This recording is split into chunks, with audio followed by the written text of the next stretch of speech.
Check. तुम्ही सगळे कसे आहात? इतना ही आता है. So first of all, cultural capital of Maharashtra और ऑक्सफोर्ड ऑफ द ईस्ट जिसको कहा जाता है, ऐसे पुणे के सभी लोगों को गुजरात का वंदन. लास्ट प्लेयर, लंबी पारी खेलनी थी लेकिन टाइम हमारे पास बहुत कम है. जितना एसेंशियल है, जितना बहुत इंपॉर्टेंट है, उतनी चीज़ें मुझे बतानी है. सी, यूपीएससी हो या मैंने जीपीएससी क्लियर किया क्लास 1, गुजरात में रैंक 34 था.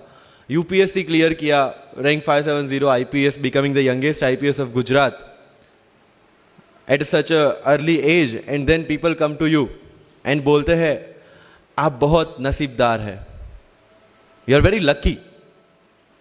आई tell them in reverse, luck favours the brave. कोई अपना लक साथ में लेके नहीं आता, वो बनाना पड़ता है.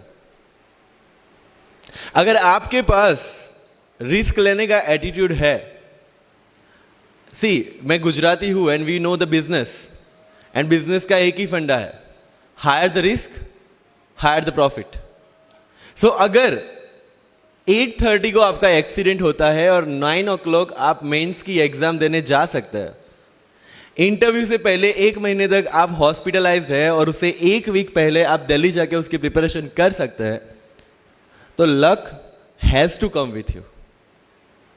उसको आना पड़ेगा और आपको आईपीएस बनाना पड़ेगा. लोग बोलते हैं कि एक्सीडेंट के बाद आप जाके आए एंड ऑल. तो द सिंपल था कि मैं एग्जाम के लिए निकला, मेंस मेरा था, सुबह GS3 का पेपर था. 8:30 को मेरा स्कूटी स्लिप हो गया, मेरा लिगामेंट इंजरी हो गया, लेफ्ट हैंड में इंजरी था, सीट से ब्लीडिंग हो रहा था.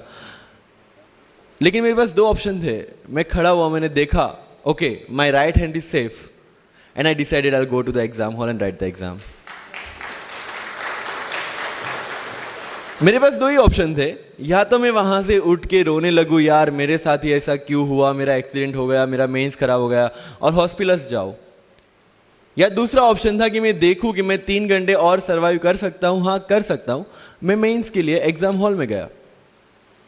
ये जितने भी फोटोग्राफ्स लगे हैं, सर ने जैसे बताया कि जितने भी इंसान सक्सेसफुल हुए, अगर आप उसकी लाइफ स्टोरी देखेंगे तो कहीं ना कहीं एक मोमेंट आता है जहां पे वो इंसान की जो स्ट्रगल है वो पीक पे हो जाते हैं.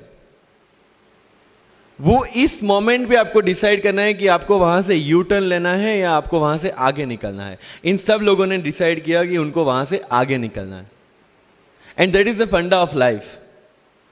सक्सेस उन्हीं को मिलता है जो इस स्ट्रगल वाले मोमेंट से आगे निकलने की सोचते हैं. जब भी आपको लगे कि आपके सिर पे बहुत मुसीबत है, जब भी आपको लगे कि आप हर तरह से गिर चुके हैं, जब भी आपको लगे कि आपके पास कोई ऑप्शन नहीं है, तब एक चीज आप अपने दिमाग में लाइएगा कि यही मोमेंट है जहां से आपकी तकदीर बदलने वाली है. क्योंकि डायमंड जो होता है वो जितना ज्यादा घिसता है उतनी ज्यादा उसकी वैल्यू होती है. सोना जो होता है वो जितना ज्यादा तपता है उतनी उसकी वैल्यू होती है. अगर आप जिंदगी में तप रहे हैं, अगर आप जिंदगी में घिस रहे हैं, अगर आपको लग रहा है कि आप हर तरह से मुसीबतों में गिरे हुए हैं, तभी आपकी जो वैल्यू है वो बढ़ने वाली है. और यही मेरा एटीट्यूड रहा है. लोग बोलते हैं कि तुम्हारी फाइनेंशियल कंडीशन ठीक नहीं थी, पापा इलेक्ट्रिशियन थे, मम्मी हाउसवाइफ थी, डायमंड के कारखाने में काम करती थी, उसके बाद उन्होंने मैरिज में रोटियां बनाने का काम किया और उस तरह से मैं पढ़ा. लेकिन जब मुझे पूछा जाता है कि ऐसी कौन सी चीज है आपकी लाइफ में जो आप बदलना चाहते हो, एंड आई सेड नथिंग. क्योंकि अगर वो चीजें नहीं होती मेरी लाइफ में तो शायद आज आपके सामने मैं नहीं होता. तो अगर लाइफ में प्रॉब्लम्स है, अगर लाइफ में स्ट्रगल है, जैसे सर ने बताया struggle is a part of life, and I strongly believe in that. क्योंकि अगर हम दिल्ली में थे, मेरे दोस्त के साथ में निकला बाहर घूमने, तो बोलता है यार ऐसी लाइफ चाहिए, कोई मगजमारी नहीं, आराम से बैठते हैं पूरे दिन एसी वाले कमरे में, बहुत सारे पैसे हैं और कोई टेंशन नहीं, ऐसी लाइफ चाहिए मुझे. मेरे पास ऑप्शन है. बोलते क्या? बोला देख सामने एटीएम का रूम दिख रहा है, एसी वाला कमरा है, बहुत सारे पैसे, कोई मगजमारी नहीं, जॉब ले ले. क्यों IAS IPS में दिमाग खराब कर रहा है। अगर स्ट्रगल नहीं चाहिए तो you have to compromise with that life.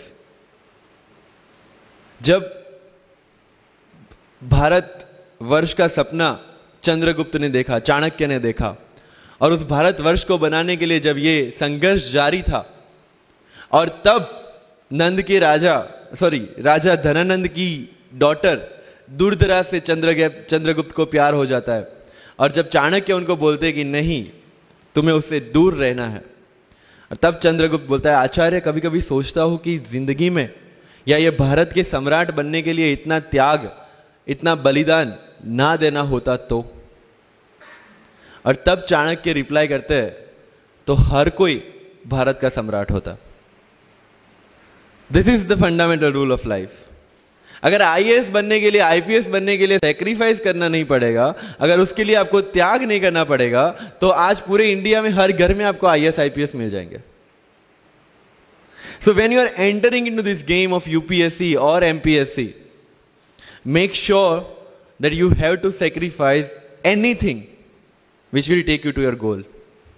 लेकिन प्रॉब्लम ये है कि हमें टेंशन होती है, यार दोस्त की एंगेजमेंट है, उसकी बर्थडे पार्टी है, उसकी शादी है, अटेंड नहीं करूंगा तो बोलेगा मैं तेरी शादी में नहीं आऊंगा, एंड ऑल।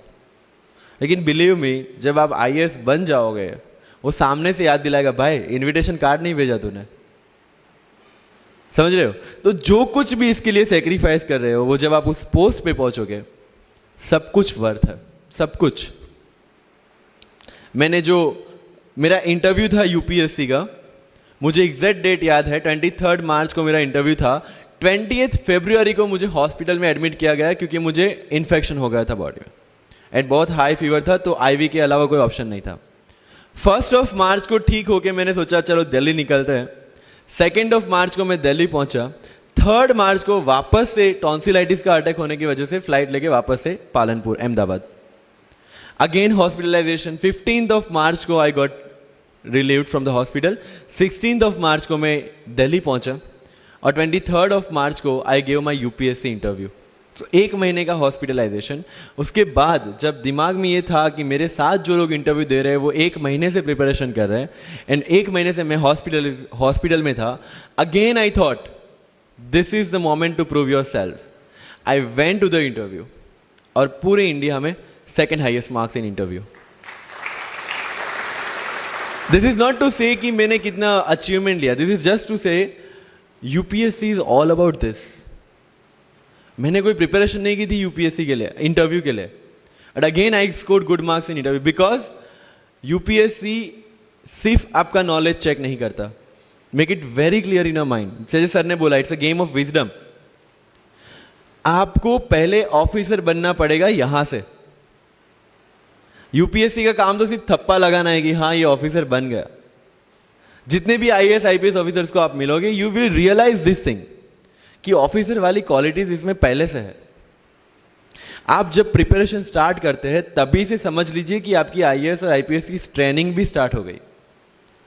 बिकॉज जो क्वालिटीज आपको चाहिए as an officer, as an IAS, as an IPS, क्या क्वालिटीज चाहिए? फर्स्ट ऑफ ऑल कॉन्फिडेंस, कि जब आप उस सीट पे बैठते हैं, आपके सामने कोई भी क्वेश्चन आएगा, you will be able to handle the issue. ये कॉन्फिडेंस लेके आपको उस सीट पे बैठना है। यही कॉन्फिडेंस चाहिए when you start the preparation. Decision making, अगर हर एक टॉपिक पे आप हर एक कोई पूछने जाते हैं, भाई इसमें कौन सी बुक पढूं, इसमें क्या पढूं, इसमें क्या करूं, then you are not suitable for this exam.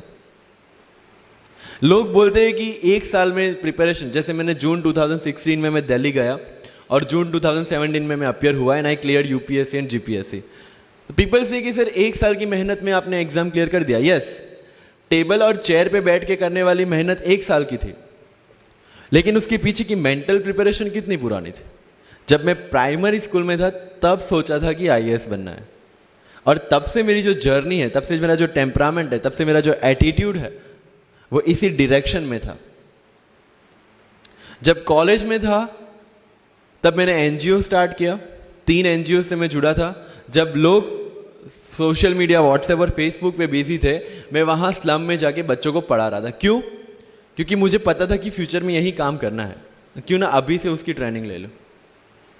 So I have invested my each and every moment for this goal.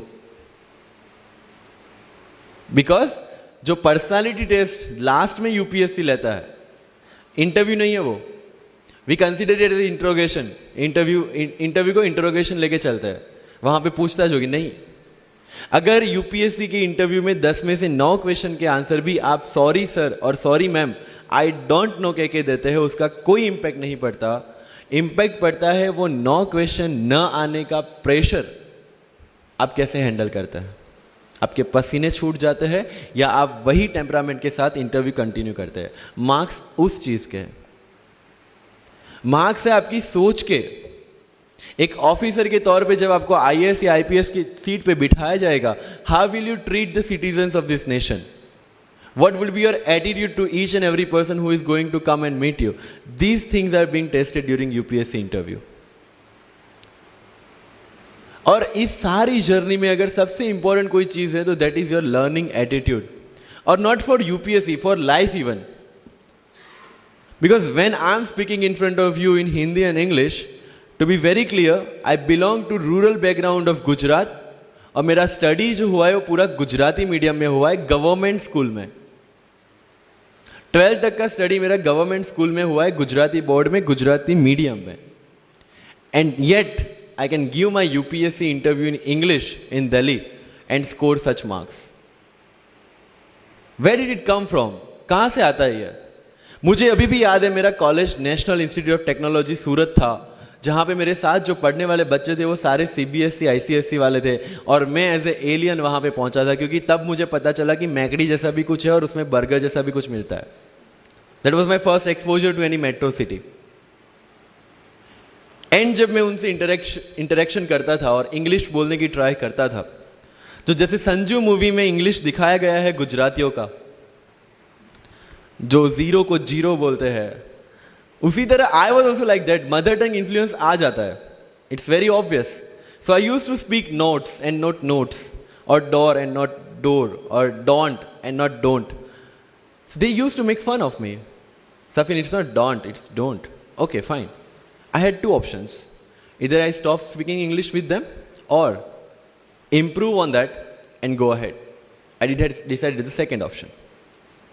When I started my preparation of civil services, जो इंग्लिश मीडियम में करनी थी, वाजीराम में मैंने कोचिंग किया, जहां पे पूरा इंग्लिश मीडियम में था, सारे सब्जेक्ट्स मेरे लिए नए थे। I started from the scratch. I started from the English medium NCERT of standard 5 and 6, Gujarati dictionary, Gujarati to English dictionary, and then I started my preparation. कभी कभी ऐसा होता था कि द हिंदू का पूरा एडिटोरियल पढ़ लिया और उसके बाद आई वाज लाइक कि मैंने क्या पढ़ा। ये होगा, सबके साथ होगा। बट उस जगह अगर आप टिक गए, उस जगह अगर आपने पेशेंस रखा, उस जगह आपने अगर सर्वाइव कर दिया, तो इस एग्जाम में भी सर्वाइव कर जाओगे। क्योंकि यूपीएससी की जो रेस है उसमें कभी भी कछुआ, कभी भी खरगोश नहीं जीतेगा। इसमें जीतने वाला ऑलवेज कछुआ ही होगा, जो स्लो बट स्टेडी रहेगा। लग जाते हैं 5 साल भी लग जाते हैं, 7 साल भी लग जाते हैं, 9 साल भी लगे हैं लोगों को एग्जाम क्लियर करने के लिए। लेकिन बिलीव में जब रिजल्ट आएगा ना, तो वो सारा सेक्रीफाइस आपको वर्थ लगेगा। आप पढ़िए लोगों के इंटरव्यूज। मैंने क्या किया कॉलेज के 4 साल में, I went through each and every interview of UPSC toppers on YouTube. Ira Singhal से लेके टीना डाबी मैम तक सबकी इंटरव्यूज मैंने देखे। For what?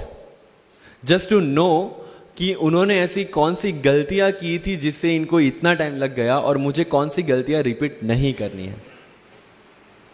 क्योंकि चाणक्य ने कहा है कि दूसरों के एक्सपीरियंस से जो सीखते हैं ना, वो जल्दी आगे आ जाता है। क्योंकि खुद सब कुछ अनुभव करके सीखने के लिए जिंदगी काफी छोटी है। I did the same. 4 साल में हर एक टॉपर का इंटरव्यू देख लिया, चीजें समझ ली कि ऐसी कौन सी चीजें जो इन सब ने की है, और ऐसी कौन सी चीजें हैं जो गलतियां हैं जो इन्होंने की और जो मुझे रिपीट नहीं करनी है। सो जब युद्ध के मैदान में हम उतरते हैं, इस चक्रव्यूह में उतरते हैं, तो अभिमन्यु की तरह नहीं, अर्जुन की प्रिपरेशन के साथ उतरना है कि हमें पता होना चाहिए कि इससे बाहर कैसे निकले। I did the same. College के 4 साल इंटरव्यूज देखे, ब्लॉग्स पढ़े, समझा कि इसमें कॉमन मिनिमम क्या है। वो जो कहानी अगर आपने सुनी हो कि शार्पनिंग द एक्स, रोज अगर आप पेड़ काटने के लिए जाते हैं तो you have to sharpen your axe, otherwise day by day आपकी जो एफिशिएंसी है वो कम होती जाएगी. 4 years in my college I sharpen my axe, जिससे 1 साल में मुझे कहीं पे रुकना ना पड़े. This was the strategy. आज मेरे पास काफ़ी मैसेजेस आते हैं, sir please give me your strategy. I am sure आप में से काफ़ी लोगों ने किसी टॉपर्स को पूछा होगा, please share your strategy. Why? हर एक की स्ट्रेटजी अपनी खुद की होती है. अगर आज 990 लोग यूपीएससी में सिलेक्ट हुए तो यू विल गेट 990 स्ट्रेटजीज, क्योंकि हर एक की स्ट्रेंथ और हर एक की वीकनेस अलग है. You have to understand this. आप कभी डॉक्टर के पास जाते हैं बीमार होके, और कभी डॉक्टर को यह बोला है, सर जो आगे वाले पेशेंट को दी ना, मुझे वही मेडिसिन चाहिए.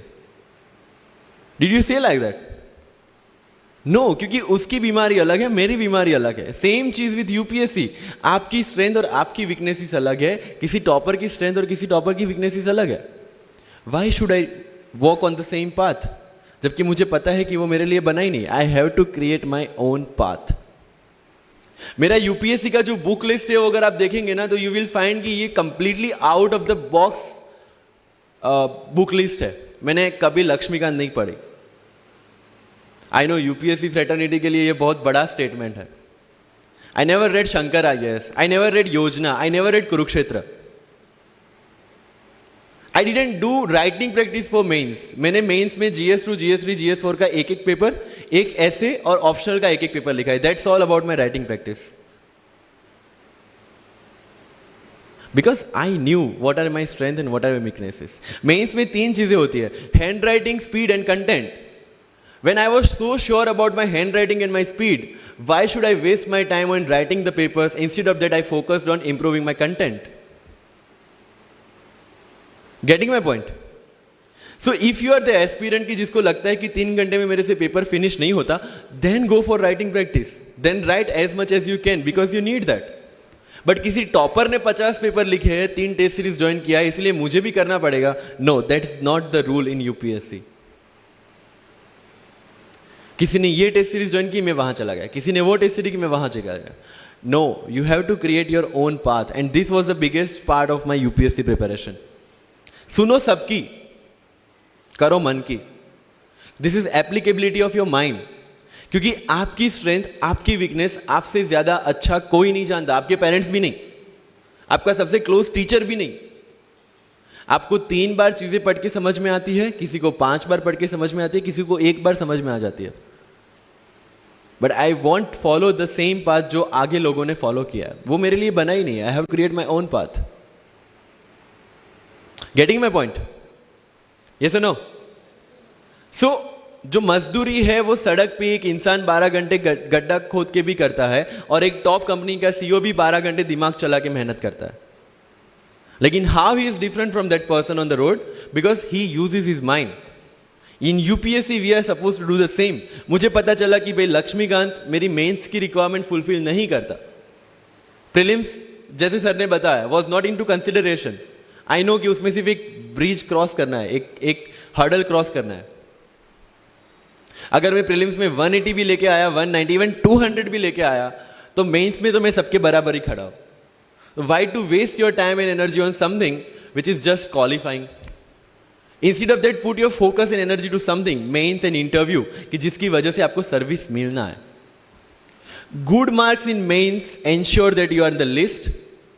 Good marks in interview ensure that you get the service of your preference. Prelims is about quality. Mains is about quantity. Prelims में ऑलवेज मेरा टारगेट एक ही था, जो भी टेस्ट में देता था, जो भी मैं सॉल्व करता था, I just need to cross 120, that's all. जितना सेफली मैं 120 क्रॉस कर लेता था, I put the paper aside. क्योंकि आज तक यूपीएससी का कट ऑफ कभी 120 से ऊपर गया नहीं और जाने वाला नहीं है. That was very clear in my mind. So minimum risk लेके मैक्सिमम आउटपुट लेना, वो प्रीलिम्स का काम था. एंड उसके लिए आपको सिर्फ प्रैक्टिस ही चाहिए. As sir said, there is no separate preparation for prelims. What I did, January तक mains oriented preparation. February से I started test series. Vajiram में January से test series start हो जाती है. I started test series, I started revising the things and then prelims आ गया, दे दिया, खत्म. Even I am telling you, 27th of April को मेरा result आया civil service 2017 का. I got 570 rank. I was sure that I'll get IPS, but again that IAS वाली चीज, तो फॉर्म फिलअप किया हुआ था. I'm like, okay चलो दे देते आई. सो 15-20 दिन तो सेलिब्रेशन में निकल गए, रिजल्ट आया, आईपीएस बन गए, अच्छा है, चलो सही। बाकी बचे थे मेरे पास 1 वीक 1.5 वीक, जिसमें से मेरे पास पढ़ना, तो पढ़ूँ क्या? आई टुक विजन 365, जिसमें से मैंने पढ़ना स्टार्ट किया, वो भी नॉट विथ फुल हार्ट क्योंकि एक बार जो आपका सेलिब्रेशन चल रहा है, एक सेंस ऑफ सिक्योरिटी आ जाती है। मैंने जैसे तैसे किया, लेकिन विजन में से इस बार कुछ पूछा नहीं, किसी में से कुछ नहीं पूछा 2018 में तो, but still I clear the prelims based on the last year preparation. मेरे साथ जिन्होंने 2018 की प्रिपरेशन की थी, जो 12 साल से 18 के लिए जो लड़ रहे थे, they couldn't clear the exam. Why? Because prelims is just a mind game, you have to understand that. सबसे अच्छी बात प्रीलिम्स में ये है कि आंसर आपकी आंखों के सामने है, जो मेंस और इंटरव्यू में नहीं है। So it's the most safest game. You just need to understand the trick which UPSC follows, where it can misguide you. तो अगर आपने यूपीएससी के पिछले 15-20 साल के पेपर आपने देख लिए हैं, तो आपको समझ में आ जाएगा कि यहां पे गड्ढा है। अगर यूपीएससी ने इस टाइप का स्टेटमेंट रखा है, तो you have to be careful about this. But होता यह है कि हम विजन वाजीराम की टेस्ट सीरीज करके जाते हैं, हमारा माइंडसेट उस हिसाब से बन गया है, and then we try to attempt UPSC. So मेरा स्ट्रिक्टली एक ही चीज आपको कहना है कि अगर आपका प्रीलिम्स जून में है, तो मिड ऑफ मई तक सारी टेस्ट सीरीज खत्म कीजिए। लास्ट 15 डेज में सिर्फ यूपीएससी के प्रीवियस ईयर के पेपर्स कीजिए, तो आपका जो माइंडसेट है वो यूपीएससी एंगल से सेट हो जाएगा। फिर you will not target the prelims exam from Vision और Vajiram point of view, you will do it from UPSC point of view. This is mind game. See, this can not be taught in any class और this can not be written in any book. This you have to understand by yourself. Wisdom जो sir ने बोला, अगर 5 लाख लोग prelims में बैठते हैं और 15,000 क्वालिफाई करते हैं, what is different with those 15,000?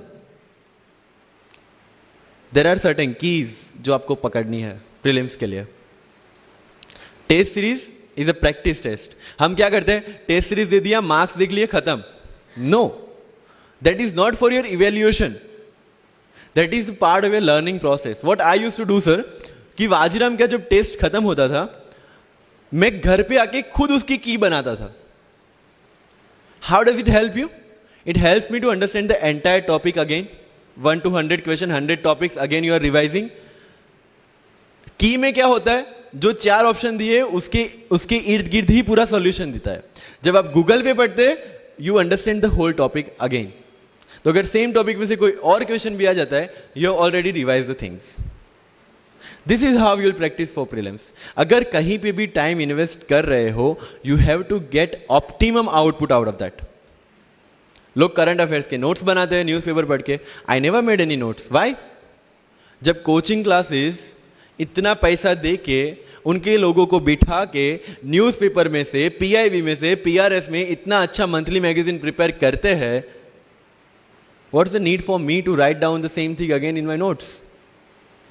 उससे बेटर है कि मैं वो मंथली मैगजीन बार बार रिवाइज कर लूं। वाजीराम में एक सिस्टम है, 500 लोगों का क्लास होता है। अगर आपको फ्रंट रो में बैठना है तो you have to go 1 hour early. सो मैं 1 घंटे पहले जाता था, लेकिन 1 घंटे पहले जाके लोग वहां क्या करते थे, they started discussing the things जिनके बारे में उनको खुद को पता नहीं होता। What I used to do, putting on my headphone, taking the monthly magazine and going through the sections 1 by 1। 1 साल मंथली मैगजीन को 1 घंटे वहां बैठ के ही रिवाइज किया है, no extra time for that. और इसी हिसाब से प्रीलिम्स के पहले मेरे मंथली मैगजीन 5 बार रिवाइज हो चुके थे। That give you the confidence to go for the prelims exam. Revision, हर बार क्या होता है प्रीलिम्स में जाते हैं, एक क्वेश्चन देखा, 2 ऑप्शन पता है, 2 ऑप्शन नहीं पता है, होता है यूपीएससी में, इट्स वेरी कॉमन। 2 ऑप्शन पता है, that means you have read that topic. 2 option नहीं पता, that means you lack clarity on that topic. ये डिलेमा वाले क्वेश्चंस जितने कम, आइदर आपको आता है और नहीं आता है, दैट्स ऑल। जितने ज्यादा क्वेश्चंस में डिलेमा, उतना आपका रिवीजन ज्यादा चाहिए, उतनी आपकी क्लैरिटी कम है। This is simple test for checking out कि आपकी प्रिपरेशन कहां तक पहुंची है। जब भी टेस्ट लेके बैठो, टॉपिक है, अगर पढ़ा हुआ है तो यू मस्ट नो एवरीथिंग, अगर नहीं पढ़ा है that's not the issue. See, you just need to score 60% or 70% in prelims. Same thing, 50% in mains. So there is no one who can clear the 100% syllabus of UPSC. आज तक UPSC, GPSC दोनों first attempt में clear करने के बाद भी, if I am asked something from medieval India, I don't know anything, पढ़ा ही नहीं, मैंने स्किप कर दिया। मुझे पता है कि अगर 2 क्वेश्चन पूछते हैं प्रीलिम्स में, why to invest such a time on that, instead of मैं पॉलिटी और इकोनॉमी का रिवीजन ना करूं जिसमें से श्योर क्वेश्चन आने, या फिर मैं इकोनॉमी और एनवायरमेंट ना पढ़ूं जिसमें से 15-20 क्वेश्चन श्योरली आने हैं। Why to waste some time on something which is very uncertain in exam. And believe me, जब मैंने मेडिवल छोड़ा, मैं सर के पास गया था, ही माइट नॉट रिमेंबर, लेकिन मुझे याद है, मैं बोला सर मेडिवल पढ़ूं?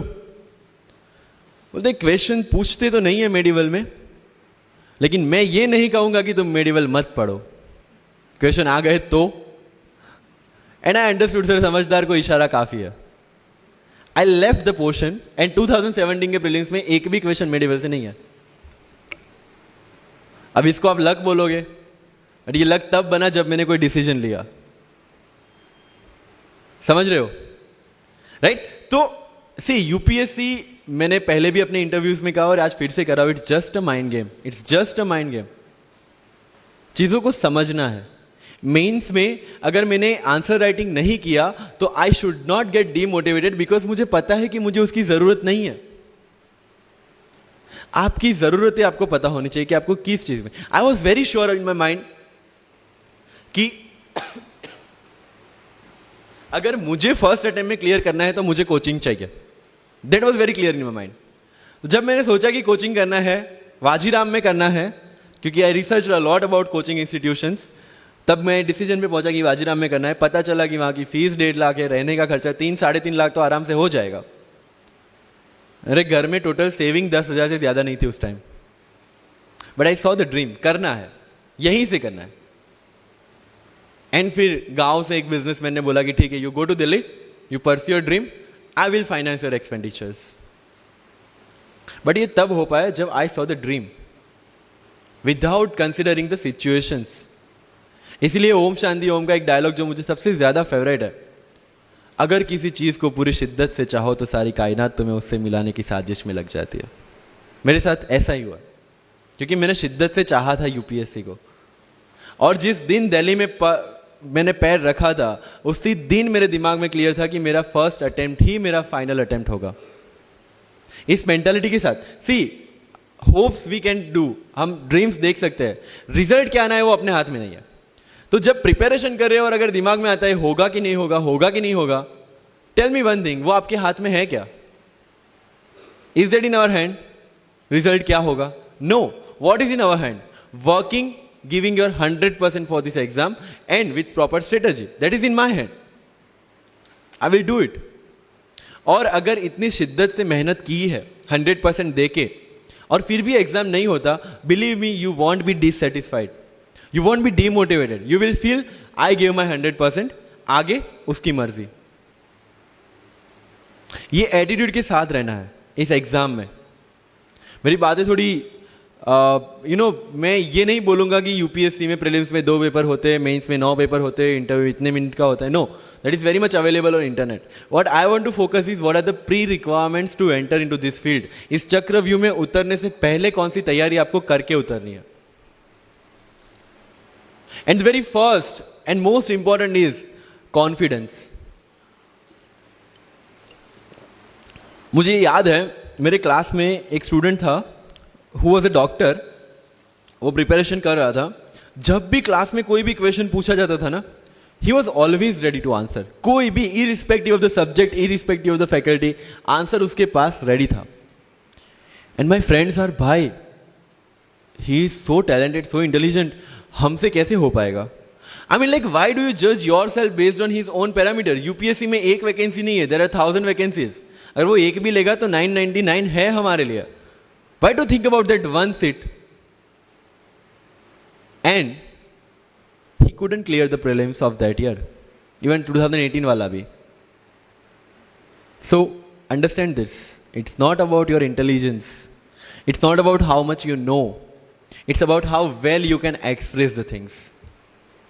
So अगर मेंस में क्वेश्चंस के आंसर लिखने हैं, facts लिख के आ जाओगे, you will feel that you won't get selected in exam. Because it's about understanding, you have to connect the links. Current affairs में अगर कुछ पूछा है तो उसको बेसिक्स के साथ आप कैसे कनेक्ट कर रहे हैं. अगर ज्योग्राफी में कुछ पूछा है तो हिस्ट्री के साथ आप कैसे कनेक्ट कर सकते हैं. हिस्ट्री में कुछ पूछा है तो इसको इकोनॉमिक्स के साथ, सोसाइटी के साथ कैसे कनेक्ट कर रहे हैं. These are the things you need to learn in UPSC. But इन सारी चीजों के लिए, whether you appear for prelims, whether you appear for mains, और whether you appear for interview, one thing is very much needed, that is your confidence. और कहां टूटता है ये confidence? If I am reading current affairs for Vision IAS और मेरा दोस्त insight लेके बैठा है, तब मेरे में इनसिक्योरिटी आ गई, यार ये इनसाइट पढ़ रहा है, मैं विजन कर रहा हूं, कहीं छूट गया तो. आपने इनसाइट स्टार्ट किया, फिर कोई नेक्स्ट आईएएस का लेके आ गया, यू विल फील लाइक यार नेक्स्ट आईएएस करना पड़ेगा. उसने नेक्स्ट आईएएस, आपने नेक्स्ट कोई वाजीराम लेके आ गया. कहां पे भटकेंगे? You have to stick to one resource, क्योंकि यूपीएससी का सिलेबस सेम है, हर एक क्लासेस का मटेरियल सेम है. डिफरेंस कहां आता है कि 10 बुक लोग एक बार पढ़ते हैं, एक बुक आप 10 बार पढ़ रहे हैं. मुझे याद है जब मैं ये 1 घंटे में वाजीराम का करंट अफेयर्स पढ़ता था, वहां पे बैठ के everybody was with vision IAS current affairs, but I was very much clear कि विजन के करंट अफेयर से they can clear the prelims, but mains का कंटेंट नहीं मिलेगा.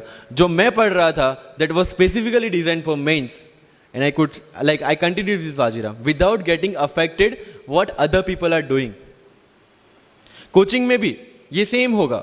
Your classmates will be doing something, you will be doing something. जब लोग ने लक्ष्मीकांत नहीं किया, I didn't do Lakshmikant, I didn't read Yojana, I didn't read Kurukshetra, but I was so sure about my mind कि इसकी जरूरत नहीं है. योजना में करते क्या है, किसी एक टॉपिक के जितने भी करंट इनिशिएटिव है गवर्नमेंट के, उसको बना के एक पूरा मैगजीन बना दिया. When you are reading the newspaper, when you are watching the Rajya Sabha TV, when you are reading the monthly magazines, जो सारी करंट अफेयर्स को ही कवर कर रहा है, तो उसी चीजों को उन्होंने सेग्रीगेट करके अलग दिया है. अब उसमें आप 3 घंटे अलग से वेस्ट करो. उससे बेटर है कि वो 3 घंटे उसी चीजों पे डालो जहां पे आपने ऑलरेडी पढ़ रखा है. So with minimum material, minimum required material, you have to give your optimum output. Multiple resources ले जाने का कोई मतलब नहीं है. You will be confuse. And जो फर्स्ट टाइमर्स है उनके लिए बोल रहा हूं कि your first attempt, your best attempt, क्योंकि आपके पास लिमिटेड होता है. क्या होता है, ज्यादा पढ़ के जाते हैं ना जब मेंस में, ये लिखूं वो लिखूं ये लिखूं, उसी में कंफ्यूज. उसमें आता ही बहुत लिमिटेड है, लिखना भी लिमिटेड ही है.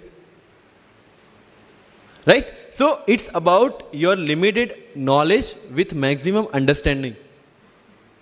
अगर किसी चीज को आप समझते हैं तो उसको अच्छी तरह से सारे डायमेंशंस को ध्यान में रखते हुए समझ लीजिए. That's all. मैंने जब यूपीएससी के बेस पे जीपीएससी का एग्जाम दिया, Gujarat public service commission class 1, तो मैंने कोई जीपीएससी के लिए अलग प्रिपरेशन नहीं किया था. जो यूपीएससी का प्रिपरेशन था उसी के दम पे जीपीएससी का एग्जाम दिया. लेकिन सिलेबस कितना टारगेट किया, जो दोनों में कॉमन था. उस कॉमन सिलेबस के बेस पे मैं गुजरात में ऑल गुजरात रैंक 34 ला पाया. And one more interesting thing is that I did my entire preparation in English from scratch to the end in Vajiram, which is English medium institution. I wrote my mains in Gujarati, entire mains, with Gujarati literature as an optional subject, for which I didn't prepare in Delhi. See the level of uncertainties.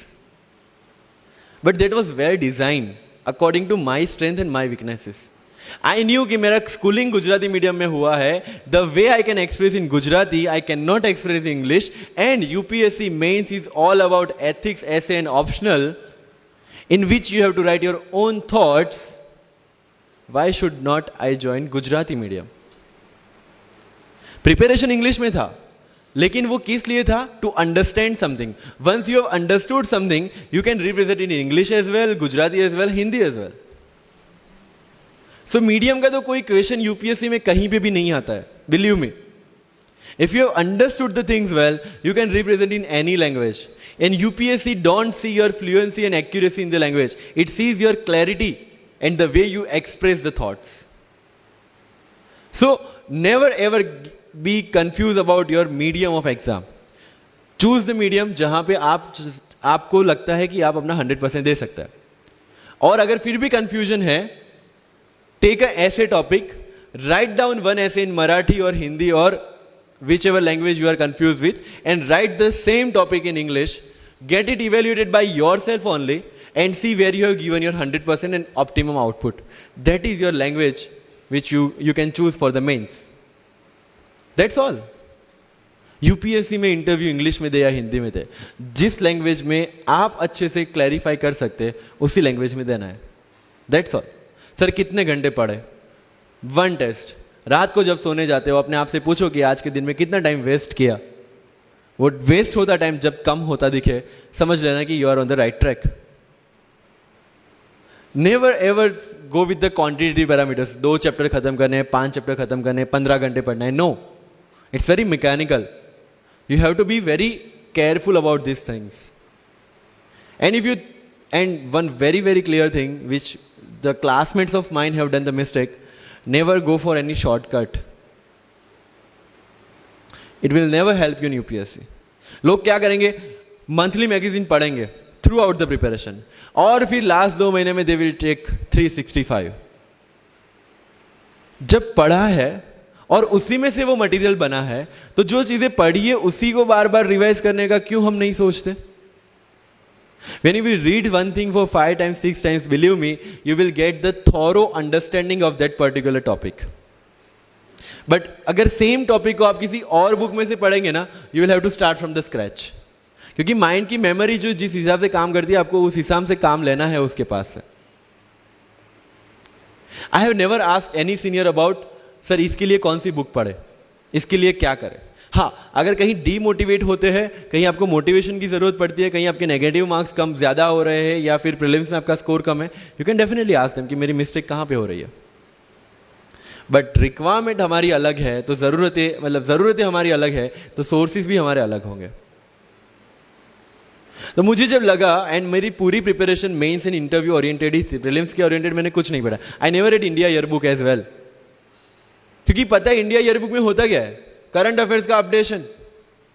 We are reading current affairs monthly magazine, जो लोग हर जगह से उठा के बनाते हैं. Why to waste your time and energy on something which is a repetition of the same thing?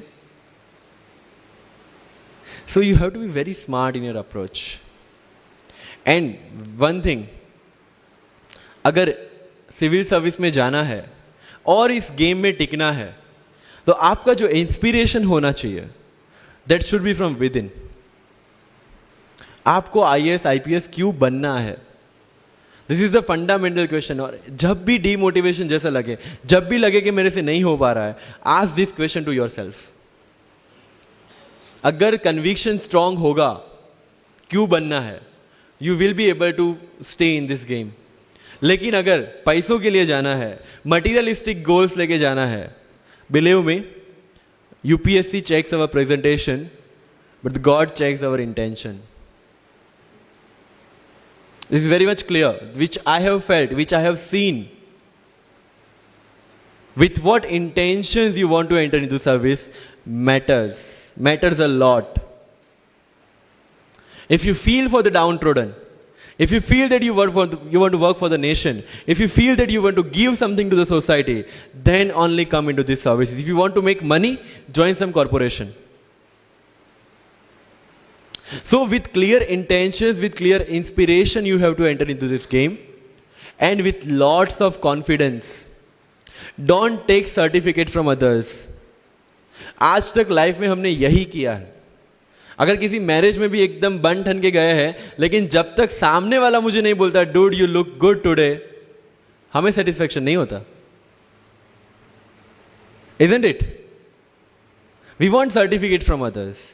No. कोई जब तक मुझे आके नहीं बोलता कि तेरे से यूपीएससी हो पाएगा, तब तक मुझे खुद कॉन्फिडेंस नहीं होता कि मुझे यूपीएससी करना चाहिए नहीं करना चाहिए. या अगर कोई मुझे आके बोल देता है कि भाई 3-4 साल 5 साल तो लग ही जाएंगे, तेरे बस की चीज नहीं है, अगेन मैं सोचने बैठ जाता हूं. कुछ लोग तो, मेरे गुजरात में तो ये कल्चर है, यहां पे ये कल्चर है नहीं पता, लेकिन सम पीपल थिंक पहले एमपीएससी कर लो, पहले क्लास 3 क्लास 2 कर लो, फिर यूपीएससी के बारे में सोचो. ऐसा है यहां पे? यस और no? But you have to understand कि एमपीएससी जो है, जो क्लास 3 क्लास 2 एग्जाम्स है, उसकी रिक्वायरमेंट यूपीएससी की रिक्वायरमेंट से कंप्लीटली अलग है। अगर एमपीएससी ये पूछता है कि स्टैच्यू ऑफ यूनिटी कहां बना है या किसने बनाया है, उसमें कितना केजी गोल्ड यूज हुआ है, या उसका आर्किटेक्ट कौन था, UPSC will ask statue of unity होना चाहिए या ना होना चाहिए। This people will ask you Panipat का फर्स्ट बैटल कहां पे हुआ था, सेकंड कहां पे हुआ था, थर्ड कहां पे हुआ था, कौन जीता था, कौन हारा था, कहां से आए थे। यूपीएससी विल आस्क यू सारे बैटल्स पानीपत में ही क्यों हुए थे। So UPSC is never about where, when and what, it's about how and why. So जो भी चीजें आप पढ़ रहे हैं, जितनी भी चीजें आपके आसपास आ रही है, ask the question why and ask the question how, without getting biased. One thing is very much needed for this service is your critical attitude toward everything without getting influence from anyone and anything. You are not supposed to get influenced by any ideology. You are not supposed to get influenced by any one person. One thing is your guiding torch throughout this exam and throughout your life should be the Constitution of India and the philosophy of the Constitution of India. No party philosophy required. So अगर कोई चीज हो रही है, I have only one thing to do, check the merits, check the demerits, propose the solution. If there is demonetization, what will be the advantage, what will be the disadvantage, what could have been done and what should be done, that's all. Being an IAS or IPS you have to do the same. But again मैंने जो बोला कि बन के जो करना है उसकी ट्रेनिंग आपकी अभी से स्टार्ट हो गई है।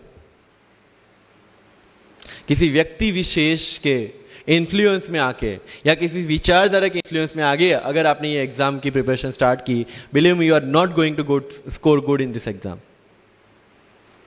UPSC has its own checks and balances. Prelims खत्म कर लिया, मेंस में फिर से होगा, मेंस निकाल दिया, इंटरव्यू में फिर से होगा। देयर आर 3 स्टेप्स इसीलिए रखे गए हैं ताकि डिजर्विंग कैंडिडेट्स आ पाए। And if you have any reservation in your mind कि अगर मैंने मराठी मीडियम में रह के पढ़ाई की है, या मेरा फैमिली बैकग्राउंड अच्छा नहीं है, या मेरी एज ज़्यादा हो गई है, या मैं वर्किंग प्रोफेशनल हूँ, उसके साथ में कैसे एग्जाम करूँ, हर एक प्रॉब्लम के लिए we have the solutions and we have the examples जिन्होंने अलग अलग तरीके से प्रिपरेशन की है।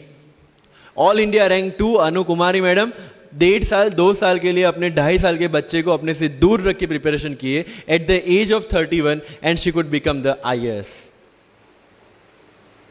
या you can take the example of Umul Kher कि जिसको 8वीं क्लास में घर से निकाल दिया ये बोल के कि हमारे घर में बच्चियां 8वीं से ज्यादा नहीं पढ़ती, और उसी झोपड़पट्टी में रह के उसने पढ़ाई की, बच्चों को ट्यूशंस दिया, 3 दिन 4 साल पुरानी रोटियां खाई, और उसके बाद भी जवाहरलाल नेहरू यूनिवर्सिटी में से PhD करके फर्स्ट अटेम्प्ट में यूपीएससी में ऑल इंडिया रैंक 400 समथिंग लेके आज शी इज डूइंग IRTS की training. And with the genetical disorder की उसके जो बोन डेंसिटी वो काफी कम है, तो आज तक 16 से 17 तो उनके ऑपरेशन हो चुके हैं। Do we have any kind of limitations like this? कोई जेनेटिक डिसऑर्डर या घर से निकाल दिया गया हो या खुद मजदूरी करके पढ़ना है? No. Then what are the problems? All problems are here. अगर मैंने ये सोचा होता कि अब एक्सीडेंट हो गया, मेरे से नहीं लिखा जाता, तो नहीं लिख पाता मैं। मुझे किसी ने पूछ लिया कि सफीन हसन के अचीवमेंट्स इतने हैं, इतना सब कुछ मतलब पा लिया है, what is the failure in your life? And I said there is no failure in my life, there are certain experiences in my life. If you want to make it success और failure, it's in your mind. अगर किसी चीज आपके साथ कुछ हुआ, उसमें से सीख के आगे बढ़ने का एटीट्यूड आपके पास होगा, UPSC is all yours. So वही चीज जो कहावत है, deserve before you desire. If you want to be in civil service, you have to deserve for that. If you want कि आपके घर में फॉर्च्यूनर हो, तो पहले फॉर्च्यूनर रखने की जगह होनी चाहिए, in simple words, right? So if you want to be in civil services, you have to develop that mindset. मेरा अगर यूपीएससी का इंटरव्यू आपको पढ़ना हो तो it's available on my Facebook, मेरा फेसबुक अकाउंट पे थोड़ा स्क्रॉल करके अगर जाओगे, इट्स सफीन हसन SAFIN उसमें अगर आप नीचे जाओगे, you will find the PDF जिसमें क्या क्वेश्चंस पूछे गए और उसके क्या आंसर मैंने दिए, everything I have written down. I was asked about Islam, casteism in Islam, why it is still persistent in Islam, why there is a university called Aligarh Muslim University and another is Banaras Hindu University, what is the relevance of madrasa system, what is fatwa, everything from Islam. Not because they want to do something, some bias with me or something like that. They just want to check कि अगर इस इंसान को हम IAS या IPS के post पे बिठाते हैं, whether he will treat the person as a citizen of India or member of any one particular community. And that's how I could score 204 in UPSC interview. Because I could satisfy them. And this is not because I could score, this is the requirement of this job. अगर आपको लगता है कि being Muslim आपके साथ कुछ distinguish behaviour किया जाता है, मुझे ये क्वेश्चन पूछा गया. मेरा एक इंटरव्यू है जिंदगी विथ रीचा में, जो अंसार भाई का काफ़ी वायरल हुआ था. Same Richa Anirudh also took my interview. She asked me this कि when you belong to Gujarat and when you are an IPS officer, कहीं ना कहीं दिमाग में 2002 आता है और उसके बाद आपको कहीं लगा कि बीइंग अ मुस्लिम आपके साथ कहीं पे कोई भेदभाव हुआ है या कोई डिस्क्रिमिनेशन हुआ है. And I simply said no, I never felt like that, because मेरे दिमाग में कहीं पे डिफरेंशिएशन या डिस्क्रिमिनेशन नहीं है. It's always here. If I treat people differently based on their religion or the caste, I will see how people behave with me from that angle only. But if I am treating everyone equally, if I have no bias in my mind, I will not see biasness or this kind of discrimination anywhere. If you want to enter into this service, this is the first and foremost requirement, that you have the secular outlook, secular thinking, and thinking as per the Constitution of India. That's all. So जो मैं deserve before you desire की बात कर रहा हूँ, वो यहीं से शुरू होती है. एक IPS और IAS बनने के बाद आपको जो चीज़ें करनी है, वो आपको यहीं से इम्बाइब करना स्टार्ट करना पड़ेगा.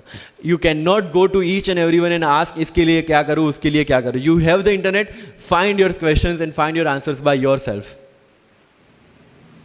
When you will become an IAS, tell me one thing, collector का चार्ज मिला आपको, कोई क्वेश्चन आया, you will go to 10 people and ask इसमें क्या करना चाहिए. No, you have to take the decision and act on that.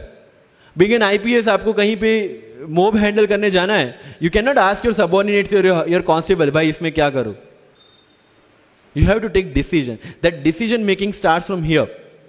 मैं लक्ष्मीकांत पढ़ूँ, DD बासु पढ़ूँ, सुभाष कश्यप पढ़ूँ या किसी कोचिंग के नोट्स पढ़ूँ, you have to decide by yourself according to your requirement. मैं द हिंदू पढ़ूँ या इंडियन एक्सप्रेस पढ़ूँ, मुझे जो चीज़ें ज़्यादा समझ में आती है, I read that thing. News तो सेम ही है, राइट? मुझे जो चीज़ें समझ में आती है और UPSC का जो रिक्वायरमेंट है, ये दोनों चीज़ें मुझे ध्यान में रखनी है. So with this 50 minutes of कथा, I will take 5 to 6 questions from your side. But last but not the least, जो मुझे बताना है, and not for UPSC, GPSC, for the entire life, कि जितने भी कंप्लेंट्स आपकी लाइफ में है, मैं यहाँ से आता हूँ, मेरे पेरेंट्स ये करते हैं, मैं वो करता हूँ, मेरा इंग्लिश अच्छा नहीं है, मेरा मैथ्स अच्छा नहीं है, ये सारे हमने अपने आप को दिए हुए एक्सक्यूजेस हैं. You have to find the solution by yourself. अगर इंग्लिश नहीं आता है, I can start with the 5th standard book. और 5th स्टैंडर्ड बुक से भी शुरुआत करने में अगर मुझे अपना ईगो बीच में आ रहा है, then I can not learn it at any stage of my life. Start with the 5th standard book, start listening English, start speaking English. अगर बोलने में शर्म आती है, अपने मोहल्ले के किसी 3-4 बच्चों को जो 1st 2nd स्टैंडर्ड में, उनको उठाओ और उनके साथ बातें करो. उनको वैसे भी समझ में नहीं आ और अपने को वैसे भी पता है अपन क्या बोल रहे हैं. Getting my point? तो अगर वहां पे भी अगर ईगो बीच में आ रहा है, start doing like this, start speaking. मैं 11th-12th में था, मुझे पता था मेरा इंग्लिश कैसा है, फिर भी आई यूज टू स्पीक इंग्लिश, क्योंकि मुझे पता है सामने वाले को तो वैसे भी समझ में नहीं आ रहा है. अगर किसी मूवी में इंग्लिश डायलॉग सुन लिया, पूरा दिन मेरे दिन, मतलब जहां पे भी कोई भी बात करूंगा, मैं वहां पे वो डायलॉग घुसाऊंगा. This attitude should be there. अगर आज हिस्ट्री में से या NCERT से 5 ऐसी चीजें आपने नहीं सीखी है, try to think upon that, try to ponder over that. ये मराठा साम्राज्य वाली जो नोट्स दी थी, try to make the summary out of it, कि कोई भी एडमिनिस्ट्रेशन को अगर टिकना है तो क्या क्या जरूरी है, किसी एम्पायर को अगर बनना है तो क्या क्या जरूरी है, कहां पे उन्होंने मिस्टेक की. They should have focused on the consolidation rather than expansion. They focused on the expansion rather than consolidation. And that is where they made the mistake. Till the time of Akbar, it was same. But later on, that consolidation comes into picture. UPSC में भी same है. Consolidate for your रड and then go for the expansion. अगर NCERT पढ़ी है तो उसको consolidate करोगे, इसमें से क्या निकला, then go for the Bipin Chandra advance books. Getting my point? So अगर आपको भी आपका यूपीएससी का एम्पायर मजबूत बनाना है, then go for the consolidation first and then go for the expansion. तो लाइफ में जो मैं कंप्लेनिंग एटीट्यूड की बात कर रहा था, वो कंप्लेनिंग एटीट्यूड आपको कहीं पे भी नहीं ले जाएगा. You have to put all your complaints aside, start preparation. क्योंकि आज तक दुनिया यह मानती थी कि एक भी शब्द बिना बोले हम अपनी बात एक्सप्रेस नहीं कर सकते. तब हमारे साथ थे चार्ली चैपलिन, जिन्होंने एक भी शब्द बिना बोले सारी दुनिया को एंटरटेन किया. आज भी दुनिया जब यह मानती है कि सिर्फ औरतें अच्छा खाना बना सकती है, हमारे सामने संजीव कपूर, जिन्होंने पूरी दुनिया को भारत का स्वाद चखाया. आज भी अगर दुनिया यह मानती है कि अकेले इंसान से कुछ नहीं हो सकता, हमारे सामने महात्मा गांधी, जो अकेले चले थे और पूरा देश उनके पीछे चला था. आज भी दुनिया अगर यह मानती है कि धनवान बनने के लिए धनवान घर में पैदा होना जरूरी है, हमारे सामने धीरूभाई अंबानी, जिन्होंने पूरी दुनिया को एक सपना दिखाया, कर लो दुनिया मुट्ठी में. और आज रिलायंस इंडस्ट्री वर्ल्ड की और इंडिया की सबसे बड़ी इंडस्ट्री है. आज भी दुनिया अगर यह मानती है कि हम कम एज, ज्यादा एज में कुछ नहीं कर सकते, हमारे सामने अमिताभ बच्चन, जो आज भी एक साल में 3 ब्लॉकबस्टर मूवीज देते हैं. अगर आप ये मानते हैं कि सिविल सर्विस में आने के लिए आपका बैकग्राउंड होना जरूरी है, आपके सामने Shahrukh Khan without any background आज भी बॉलीवुड का बादशाह है. अगर आज तक दुनिया ये मानती थी कि हम सिर्फ धरती पे रहने के लिए बने हैं, हमारे सामने नील आर्मस्ट्रॉन्ग, जो चंद्र पे जाके आए. आज तक हम ये जानते हैं कि हम क्या है, हम क्या बन सकते हैं, ये जानने का टाइम शुरू होता है अब. Thank you so much.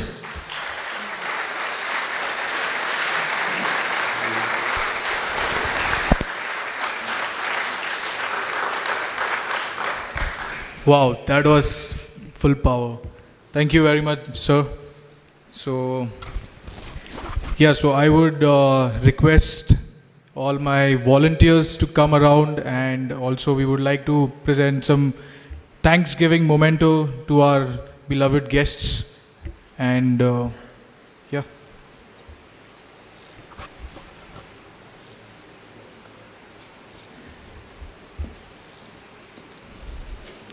Also, after this, we would like to open our podium for a question answer round.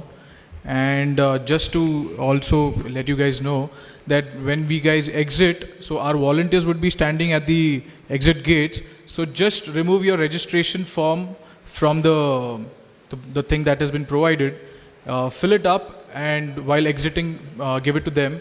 And also we have provided some tea and coffee at the exit, so you can have that.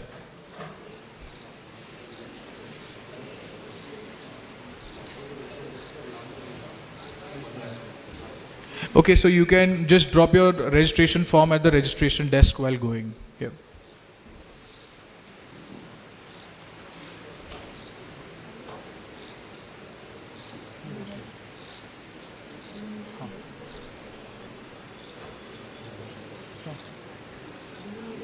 Okay, so we open the podium for question answers.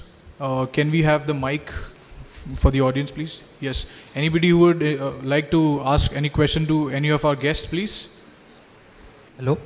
Good afternoon, all of you. My name is Shehbaz Mania. So my question to you is, 2013 से जब syllabus change हुआ, तो 13 से 15 तक prelim का pattern अलग था और 17-18 में पैटर्न अलग था. तो सर आपका जो अटेम्प्ट है दोनों भी, वो 17 और 18 के हैं.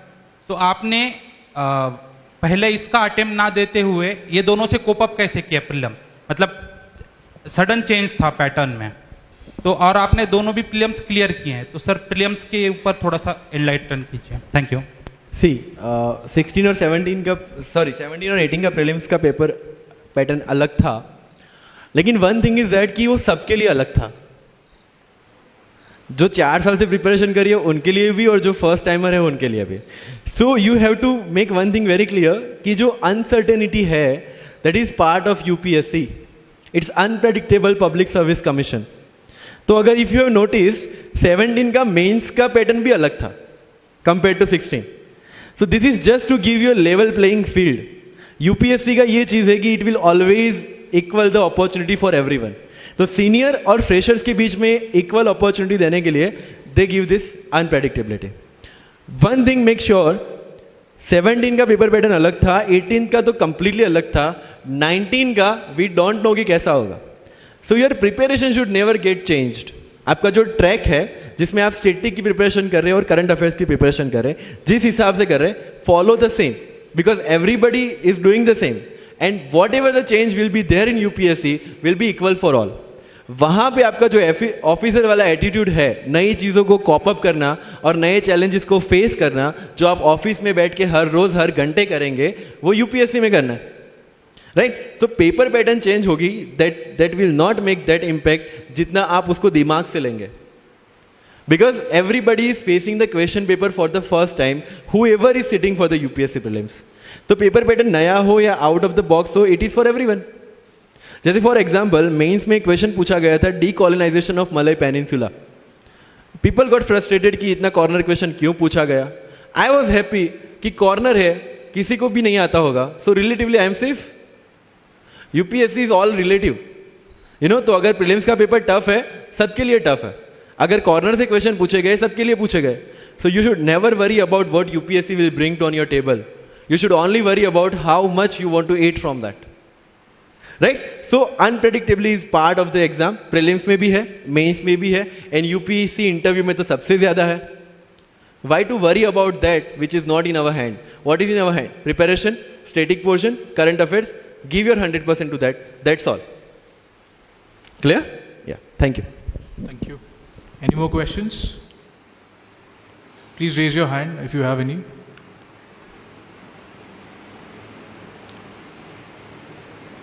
All right. Thank you very much. Okay, we have one more question We have behind. the question. Yeah.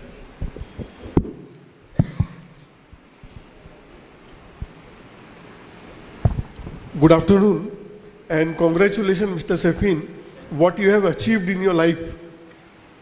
मेरा क्वेश्चन ये है कि if I want to make my future generation IAS और आज के मैं हालात देखूं और आज की चीज़ें देखूं, तो क्या वो पॉसिबल है वो चीज़ चेंज होना जो आप लोग बोलते हैं कि you have to work for the society and you have to think the change the things. मैं आप तीनों से Can you please focus on this आज के हालात? What do you mean by this आज के हालात? 5 साल पहले ऐसा हुआ कि my son was doing science और किसी ने मेरे को बोला, some was working with IAS institute, they were training the students. तो उन्होंने बोला why don't you make your son IAS officer.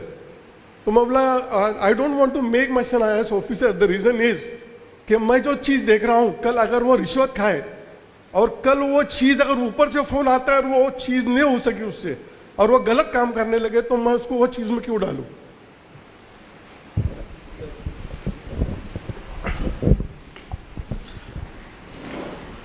Sir पहले तो मैं कहूँगा कि आपने कहा कि आज के हालात, सर हालात हमेशा ऐसे ही रहे हैं. अगर आप किसी का भी समय लें, किसी बड़े शख्सियत को उठाएं, पैगंबर को उठाएं, तो पैगंबर वो बने ही इसीलिए क्योंकि उन्होंने हालात का सामना किया. अगर हालात अच्छे होते तो पैगंबरों को आने की जरूरत ही क्या थी सर? अब आपका बेटा ये डिसाइड करेगा.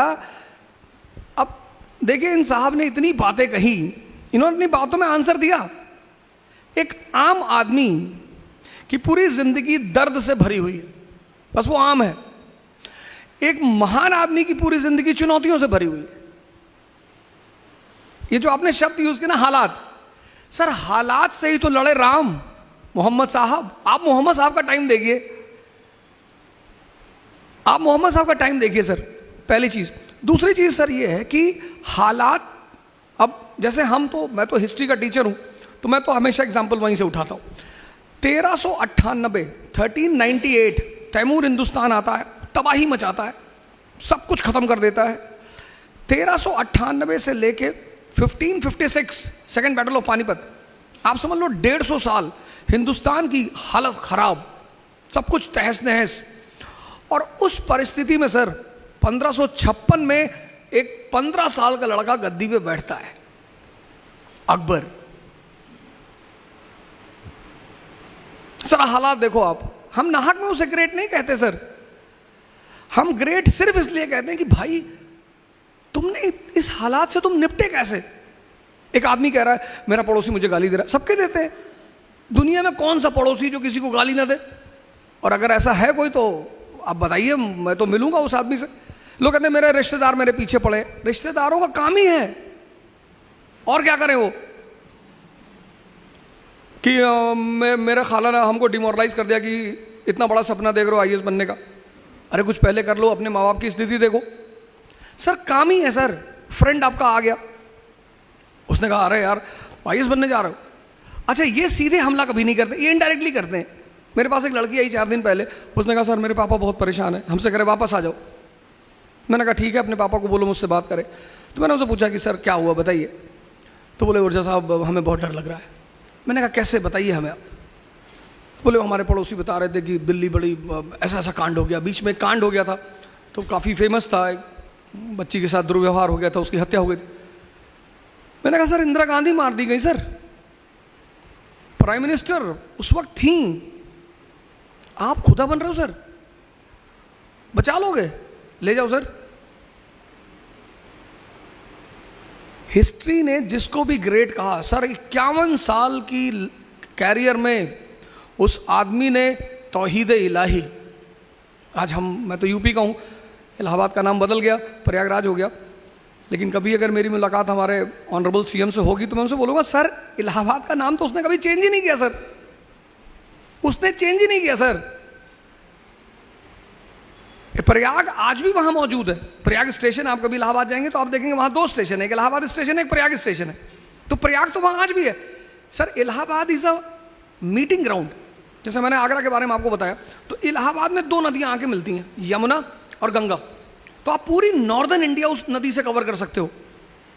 तो वो बेसिकली एक मिलिट्री बेस है सर। आप कभी इलाहाबाद जाओगे तो आप देखो गंगा के किनारे वो किला बना हुआ है, आर्मी स्टेशन है। उसने सर पहली बार हिंदुस्तान में, दूसरी बार, पहली बार हर्षवर्धन ने कराया, उसने सारे संतों की मीटिंग कराई सर। ये जो आज आप कुंभ देखने जा रहे हो, इसकी शुरुआत हर्षवर्धन ने की। तो सर टैलेंट ही इसी चीज का है। मालिक ने हमें तोहफा दिया, मैंने आपसे कहा मन, तो वो कहता है कि अब ये दे दिया। 1453 मुसलमान दुनिया की ऊंचाई पे, स्पेन, चाइना सी, कैस्पियन, हिंदुस्तान, यहूदी जमीन पे। सर आज आप देखो यहूदी दुनिया में ऊंचाई पे, मुसलमान जमीन पे। क्योंकि एक चीज मिस कर गए वो, कि हमें समय को समझना है सर। यही तो टैलेंट है, यही तो हिस्ट्री मुर्दों को क्यों छेड़ेगी। उमर साहब थे खैलिफ, आप देखो पुराने जितने भी कैलिफों, आप जो आज अमेरिका में डिपार्टमेंट है रॉकफेलर, वो कहां से आया सर? बगदाद से। उस डिपार्टमेंट को किसने बनाया था? कैलिफ अल हारून ने। उस डिपार्टमेंट का नाम था बैतुल हिकमत। दुनिया के सारे विद्वानों को बगदाद बुलाया जाता था। मैंने तो मास्टर ब्लास्टर सचिन का नाम सुना, आज मैंने मास्टर ब्लास्टर सैफिन को देखा सर। आपके सामने इतना बड़ा एग्जाम्पल बैठा हुआ है सर। यही तो आपने अपने बेटे को गलत मना किया सर। सर मैं माफी चाहता हूं, आपको नहीं करना चाहिए था सर, क्योंकि तब आपको समझ में आता वो टैलेंट जो है ना सर, हो सकता है आपके बेटे के सामने लग जाता द ग्रेट। आज हम जिस दौर से गुजर रहे हैं सर, हो सकता है वो बंदा उस चीज, यही तो चुनौती है सर। मैं एक जगह क्लास लेने गया, मैं अब हिस्ट्री मुझे पढ़ाना है सर, तो और मुझे यूनिटी इन डाइवर्सिटी पढ़ाना है। उन्होंने मुझसे कहा ओझा साहब आपने मुगलों की बड़ी तारीफ कर दी। मैंने कहा सर मैं थोड़ी करता हूँ, इतिहास करता है सर। बोले नहीं नहीं आपने कुछ ज़्यादा ही कर दी। अरे मैंने कहा किसकी कर दी सर? मुगल मेडिवल इंडिया हमारा, एक कम्युनल दंगा नहीं हुआ सर। एक क्लास में 100 से ज़्यादा लोग बैठे, मुझे एक दंगा बता दो जब मध्य मेडिवल इंडिया में कोई दंगा हुआ ही नहीं सर। इल्तुतमिश, मौलानाओं का एक डेलीगेशन उससे मिलने के लिए आता है।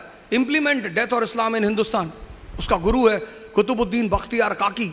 आप दिल्ली जाओगे तो देखोगे कुतुब मीनार, वो उसी की है, काकी साहब के नाम पे है। सूफी आदमी कुतुबुद्दीन ऐबक मिलने गया काकी से, कहा कि सर ये हमारे जो धार्मिक लीडर हैं ये ऐसा ऐसा कह रहे हैं। उसने पूछा कि ये जो क्राउन रखे हो उस सर पे कितने का? कहा 5 करोड़ का। कहा ठीक। और मौलाना साहब बोले 10 रुपए का। तो एक कांस्टेबल भी कैप पहनता है, एक सब इंस्पेक्टर भी पहनता है, एसपीसीटी भी पहनता है, लेकिन हर कैप की एक वैल्यू है सर। वो वैल्यू उसकी थॉट प्रोसेस को डिफाइन करती है। संत अलग है सर, उनको बीच में मत लाइएगा, वो तो कुछ नहीं पहनते। उसने कहा तो तू 5 करोड़ के हिसाब से सोच, 98% नॉन मुस्लिम, हम 2%, हम इन पे शासन कर रहे हैं। क्यों? क्योंकि ये डिवाइडेड है, ये ब्राह्मण क्षत्रिय वैश्य, ये एक दूसरे को देखना नहीं चाहते। यही हमारी ताकत है। अगर तुमने इनके धर्म पे हाथ रखा, ये 98 एक हो जाएंगे, और अगर ये 98 एक हो गए, मैं तो कन्वर्ट हो जाऊंगा। मैं तो यूनिटी ऑफ गॉड में बिलीव करता हूं। सर दास था वो स्लेव, इल्तुतमिश का जीवन स्लेव से शुरू हुआ सर। उसकी बेटी, 50 बेटे थे सर, 50। ग्वालियर में मार हो गया वो। उसने अपने बेटों को खत लिखा कि आओ मेरी मदद करो। कोई नहीं गया कि मान लो अब्बा वहां मर गए तो यहां दूसरा भाई कब्जा कर लेगा। उसकी बेटी गई सर, रजिया। उसने कमांड ली अपने हाथ में, ग्वालियर के राजा को हराया सर, ग्वालियर पे कब्जा किया। उसने ग्वालियर में अपनी बेटी का राज्याभिषेक कर दिया। 13वीं शताब्दी का मुसलमान। उसने ग्वालियर में, उसने कहा मेरे बाद मेरी बेटी। नहीं सर, ये मास्टर ब्लास्टर हमारा आपसे अभी आपने शायद सुना नहीं इसको कायदे से। इसने कहा आपको दूसरों को नहीं सुनना सर, आप अपने बेटे को सर फिर से भेजिए, हो सकता है वो भारत को दूसरा अकबर मिल जाए। आज तो सर हमें ऐसे ही लोगों की जरूरत है ना सर। मैंने क्लास में कहा, शुरुआत में जब बोल रहा था, मैंने कहा सैफिन से मेरा एक अलग लगाव है। सोच पढ़ने से कुछ नहीं होता। तोतों को भी सिखाते राम राम, पर कोई तोता आज तक अरहत हुआ नहीं हुआ। मालिक की सबसे बड़ी गिफ्ट यही है सर। तो मैं माफी चाहता हूं, लेकिन मैं चाहूंगा कि आप अपने साहबजादे से कहें कि आप जो करना चाहें आप करें। दुनिया कुछ नहीं कर पाएगी सर। मैंने तैफ का एग्जाम्पल दिया था क्लास में। आज दुनिया का दूसरी जो सबसे बड़ी पॉपुलेशन है वो मोहम्मद साहब की फॉलोवर है सर। चुनौतियों से जो लड़े वो हीरो, और चुनौतियों को जो दर्द कहे वो आम आदमी।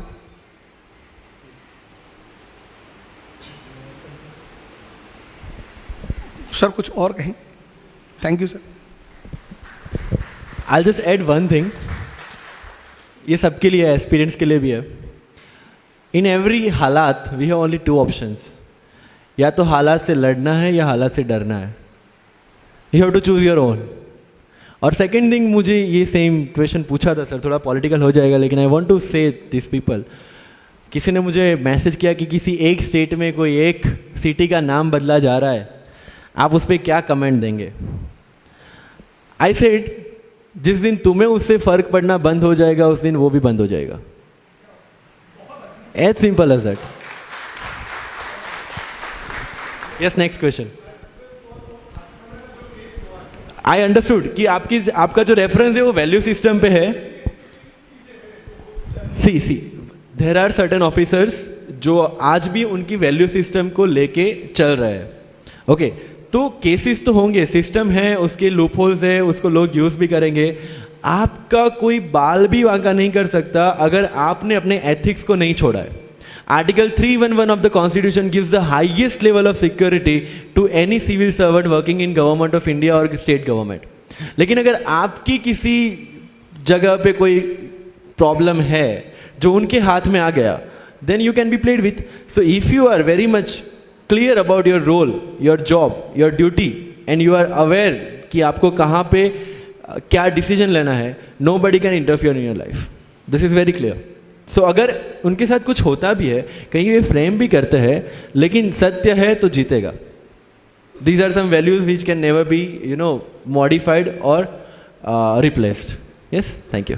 Yes, next. Good afternoon everyone. Sir this is Anoop. मेरा सवाल ओझा सर से है। Actually sir presently my age is 28 years and I am working in banking, so it is quite hectic, I mean from 10 to 7. So, sir, do you think that I can prepare for UPSC because I have only 2 attempts left, and also I can't leave the job. So, sir, please guide us. Base कैसा है तुम्हारा? Base car चलाना जानता? No, sir. Bike? Bike, yes. Cycle? Yes.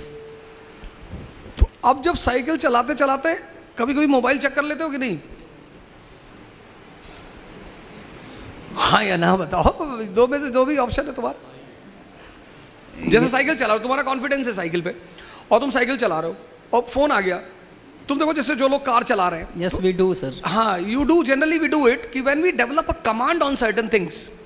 एक attempt में निकाला, तुम्हारे पास 2 है। तुमने अभी कहा कि तुम्हारे पास 2 है, अब कैसे? अब देखो कितनी, मतलब वो सारी बातें वो कहा ही, इन्होंने कहा कि एक तो फाउंडेशन, मैंने शुरू में, आपने शायद गौर नहीं किया, मैंने ये कहा कि आईएएस का एग्जाम बहुत इजी है। मैंने आप लोगों से क्वेश्चन पूछा था, मैंने कहा इस क्वेश्चन पे मैं आपको इनाम दूंगा। आप में से अभी तक किसी ने जवाब नहीं दिया कि सिंधिया ने होलकर से ही दुश्मनी क्यों की, और ना आप में से किसी ने पूछा। मैं बताता हूं, और इनाम का क्वेश्चन है सर। हाँ जी बताएं।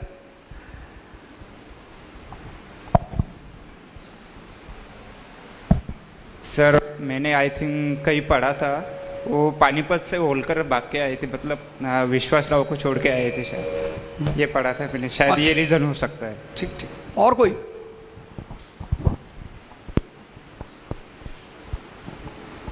अब देखिए, यही सोचने की बात है। ग्वालियर और इंदौर, मालवा को जो रीजन है ना, वो ओपियम कल्टीवेशन के लिए बहुत फेमस है, अफीम। ईस्ट इंडिया कंपनी उस अफीम को सबसे ज्यादा बेच रही थी चाइना में। जैसे आज तेल अमेरिका के लिए है, ऐसे अफीम थी ईस्ट इंडिया कंपनी के लिए। इनके पास इतना सोना नहीं था। और चीनी जो थे, चाइनीज, ये किसी भी अपने गुड्स को सिर्फ सोने में बेचते थे, सोने के अलावा किसी में देते ही नहीं थे। कहते थे सोना लाओ, कुछ और किसी में देना ही नहीं, और इनको अपना सोना बचाना है।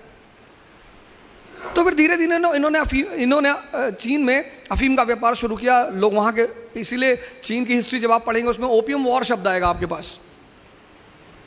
और ये मालवा और का जो रीजन है, ये कितनी सारी नदियाँ, बेतवा, केन, ये सारी नदियों का इलाका, फर्टाइल लैंड, हाईलैंड। यहाँ का टेम्परेचर बड़ा प्यारा है, थोड़ा सा हाईलैंड है, तो टेम्परेचर जो है थोड़ा सा नॉर्मल है, ओपियम पैदा होने के लिए बड़ा सूटेबल है। तो अब जिसका भी मालवा पे कब्जा होगा, उसका ओपियम की खेती पे कब्जा होगा, और जिसका भी ओपियम की खेती पे कब्जा होगा, उसके पास पैसा ज्यादा आएगा। मैंने क्या कहा, आपने शायद, मैंने जितनी बातें जो आपसे कही हैं, सर जोड़ो, सर दिमाग का इस्तेमाल करो। ये दिमाग किसी के में लगाने के लिए बिल्कुल नहीं मिला। दुनिया का सबसे बड़ा कुफ्र है, इस्लाम के जो सिद्धांत हैं बेसिकली, वो लगभग सारे धर्मों के सिद्धांत हैं। काफिर, अकबर ने सवाल किया अपने गुरु से, अब्दुल लतीफ से, काफिर कौन? उसने कहा नमाज पढ़ोगे जब, तो जो नमाज पढ़ना, असर की पढ़ना, फजर की पढ़ना, जब भी पढ़ना, पांचों में से मुझे बताना, नमाज पढ़ के मेरे पास आना सीधे, तब मैं बताऊंगा काफिर कौन। तो लड़का सुबह का तो नहीं पढ़ पाया, तो शाम की जब नमाज उसने अदा की तो अपने गुरु से मिलने गया। कहा मैं नमाज पढ़ के आ रहा हूं। बोले कायदे से पढ़ी? बोले हाँ। तो बोले ईमानदारी से बताना कि जब नमाज सजदा कर रहे थे तो सिर्फ मालिक का ख्याल था? उसने कहा ये ना पूछे, ये ना बता पाऊंगा। बोले नहीं, बताना पड़ेगा, तभी मैं तुमको जवाब दूंगा। तो ना ख्याल तो मेरा मीना बाजार का था कि बहुत सुंदर सुंदर लड़कियां वहां घूम रही होंगी और मैं भी चला जाऊं वहीं। तो अब्दुल लतीफ ने कहा जो अफाक में गुम है वो काफिर है। गुम, जीवन संसार में तो रहना है। अब्दुल लतीफ ने कहा जो अफाक में गुम है, अफाक, आप सजदा करने गए, मेरे दोस्त ने दानिश फिरोज शमसी जुमे की नमाज पढ़ने आते कि 5 मिनट रुको आ रहा हूं। अब मैं कहता जा ही क्यों रहे हो, तुम मालिक के पास जा रहे हो, सजदा करने, जल्दी में क्यों जा रहे हो? हम प्रधानमंत्री से मिलने गए, अब मैं निकलूंगा उसकी ही मर्जी से, क्योंकि वो मालिक है देश। मैं उससे ये थोड़ी कर सकता हूँ मैं जा रहा हूँ भाई साहब, क्या बैठे हो, मारा बैठ, मास्टर कहाँ जा रहा है?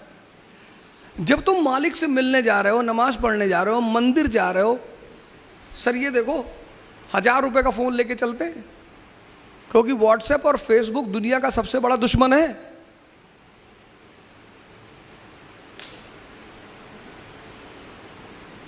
काफिर ज्यादा हो गए, किसकी वजह से? फेसबुक की वजह से।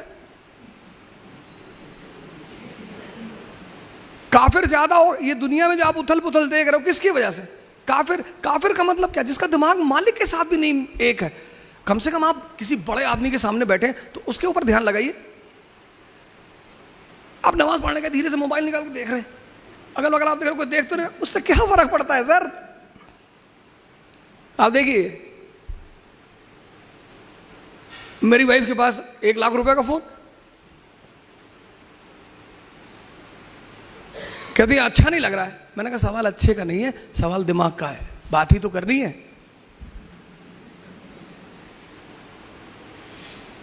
आपके पास 2 अटेम्प्ट है सर जी। एनसी आप पढ़िए बैंक में, कोई बात नहीं।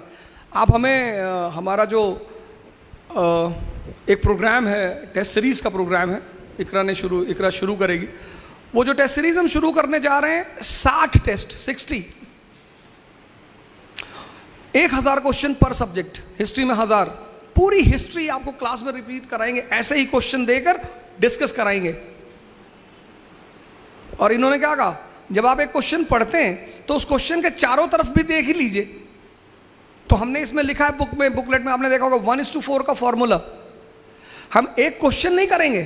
इन्होंने कहा कि जब आप क्वेश्चन करते हो तो आप की देखते हो, की में तो सिर्फ एक आंसर दिया है ना, तो आप उसके अगल बगल की चीजों से बच गए। हम यहां वही करेंगे। हम उस एक क्वेश्चन पूछेंगे, उसके अगल बगल जितनी भी चीजें, हमने यहां बुद्ध की प्रतिमा लगाई इसलिए नहीं कि हम बुद्धिस्ट हैं, यहां इतने महान लोगों की फोटो लगी हुई है। एक और रख दी हमने। आपने गौर किया, आपने में से किसी ने नहीं पूछा कि साहब ये बताइए आप तीनों में से बुद्धिस्ट कौन है? हमने जानते क्यों लगाई? क्योंकि ये दुनिया का पहला पैगंबर है जो रैशनलिज्म की बात करता है। ये दुनिया का पहला पैगंबर है, रैशनलिज्म। आदमी है, मुझे अल्लाह है कि नहीं है, क्या करोगे जान के? प्रॉब्लम बताओ, मेरे बच्चे की शादी नहीं हो रही, हाँ ये बोलो ना, चले आए। वो है या नहीं है तो एक अलग सवाल है। इतनी बड़ी कायनात, इनामदार साहब इतना बड़ा इंस्टीट्यूट चला रहे, उनको हटा दो, ये चलेगा? तो ये तो सवाल ही नहीं कि हम उस पर चर्चा करें। इनामदार साहब हैं, मालिक है यहाँ के, राजा हैं यहाँ के, चला रहे ना, मैनेजमेंट कर रहे हैं ना, कितना बड़ा काम कर रहे हैं। आप कह रहे हैं, आप बताओ इनामदार साहब दुनिया है कि नहीं है? भाई इतनी बड़ी चीज कैसे चलेगी? कोई तो चलाएगा, उस पर तो सवाल ही नहीं। लेकिन पहले आप ये देखो, क्यों ढूंढ रहे हो? सर हम चाहते हैं मेरा लड़का डॉक्टर हो जाए, तो उसको क्यों ढूंढ रहे हो? नहीं, वो आशीर्वाद सबको देता है। दुनिया, आप एक अपराधी से नफरत करते हो, वो नहीं करता, वो सबको हमेशा देता रहता है। लेकिन कौन ले रहा है, ये तो फर्क, ये सबसे बड़ी चीज, ले कौन रहा है? उमर साहब, कैलिफ उमर कैलिफ, बगदाद के कैलिफ। अभी सर ने हमारे कहा आज के हालात, गांव का प्रधान पिजारो से चल रहा है, बोलेरो से चल रहा है, फॉर्च्यूनर से चल रहा है। कैलिफ उमर, बगदाद के कैलिफ। ईद बनाने का पैसा नहीं, अपने खजांची से कहते हैं कि यार कुछ पैसे दे दो, बच्चों के लिए कपड़े ले लूं, अगले महीने की तनख्वाह में वापस कर दूंगा। खजांची और तेज था, उसने कहा लिख के गारंटी दे दो कि अगले महीने जिंदा रहोगे। जब वैसे राजा थे तो लोग खुश थे। और इस देश में हालात बनाए किसने? हमने। डेमोक्रेसी है, we the people of India solemnly resolve. अगर आपको अभी पता चल जाए कि मेरे ऊपर हत्या के 20 केस चल रहे, आप सब उठ के चले आओगे, इस आदमी से कुछ सुनना ही नहीं। आप जब मेरे सामने से उठ के जा रहे हो कि हत्यारा है, हम इससे कुछ नहीं सुनेंगे। सर ऐसे आदमी को संसद में क्यों बिठाते हो?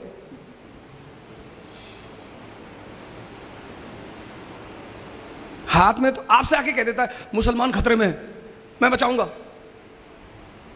आपसे आके कह देता है मंदिर बनाने जा रहे हैं, बनाओ भाई मंदिर, मस्जिद में कोई दिक्कत, बना लो भैया, बना लो, हम कहां मना कर रहे हैं, एकदम बनाइए सर, हमें तो उस मुद्दे पे बात ही नहीं करनी। लेकिन ये बताओ सर, हमारे बच्चों को नौकरी कैसे दिलाओगे? मंदिर बना लो, नीचे मंदिर बना लो, ऊपर मस्जिद बना लो, फिर ऊपर गिरजा घर बना लो, सब बना लो सर, मेरी जमीन पे बना लो सर। लेकिन सर ये बता दो कि हमारे ये जो बच्चा MCA करके बैठा है, 4 साल से नौकरी ढूंढ रहा है, इसको नौकरी कैसे दोगे सर? ये तो आप पूछते नहीं इन नेताओं से। फिर आप कहते हो हालात। अब इस देश के हालात को आप ही लोग बदलोगे, फिर आपकी हिस्ट्री लिखी जाएगी, फिर उसमें से आप में से कोई निकलेगा सैफिन द ग्रेट, समझदार आदमी। तो वो जो हम प्रोग्राम शुरू कर रहे हैं वो सिर्फ इसीलिए कर रहे हैं कि जैसे कोई वीकेंड का प्रोग्राम है, उसका पूरा मोटिव यही है कि हम 4-5 महीने में आपको पूरी चीज रिवाइज करा दें, पढ़ा दें और रिवाइज करा दें। तो वो इस इकरा को यहाँ आने का सबसे मेन थी, यहाँ कोचिंगें बहुत हैं, टीचर बहुत हैं और सब अच्छे हैं, ना तो कोई टीचर बुरा होता है ना कोई कोचिंग बुरी होती है। तो साहब आप लोग क्यों आए?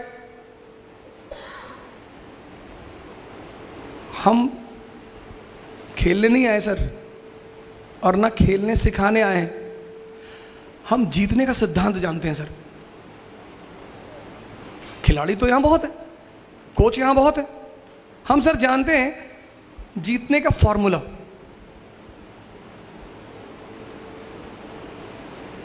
वो आपसे शेयर करने आए। इन्होंने कहा ना कंसोलिडेशन, आपने ध्यान नहीं दिया होगा उस शब्द पे। 1765 ईस्ट इंडिया कंपनी, जनाब ने पीछे से क्वेश्चन किया था, मैं आपके लिए बोल रहा हूं, 1765 ईस्ट इंडिया कंपनी, बंगाल पे कब्जा, हड़बड़ाई नहीं, पहले बंगाल पे कंसोलिडेट किया। C = C, conquest = consolidation. Maratha खाए जा रहे 2 किलो चिकन खा गए, 3 किलो मटन खा गए, खाए जा रहे, भाई हजम भी तो कर ले। फिर बोले डिसेंट्री हो गई, होनी थी। अंग्रेजों ने खाया, हजम किया, जिम गए, एक्सरसाइज किया, 100 साल में पूरे देश पे कब्जा कर लिया। इसलिए मैंने आपसे शुरू ही किया यहां से बोलने के लिए। पहली चीज मैंने आपसे कहा कहानियां हैं, समझना है। दूसरी चीज मैंने आपसे कहा दिशा, डायरेक्शन, सारा खेल डायरेक्शन। तीसरी बात मैंने आपसे कहा लड़ना है, मजा लो लड़ाई का, रो नहीं सकते, रो नहीं सकते, आप रो नहीं सकते।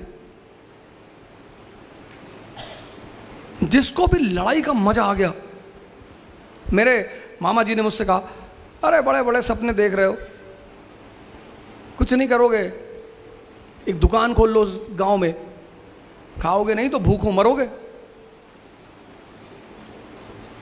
मैंने कहा भूखों नहीं मरेंगे, आपका जो धन है उसको लूटेंगे, और ऐसी बातें मत कहा करो। फिर उन्होंने मेरी माता जी से कहा बहुत बदतमीज लड़का है। सर बदतमीजी आप कर रहे हैं, एक तो आप अपने आप को मेरा अपना कहते हैं, माँ प्लस माँ, जिसमें 2 माँ लगा हुआ है, जो डबल माँ लिए हुए वो अपने बच्चे को डिमोरलाइज कर सकता है। आप ये कहो कि बेटा और मेहनत करो, उठो, आगे बढ़ो, ऐसे नहीं होगा। आप करो कुछ नहीं करवाओगे, दुकान खोल लो। तो जब आपने शुरुआत की तो मैंने आपको जवाब दिया, मैं माफी चाहता हूं उसके लिए।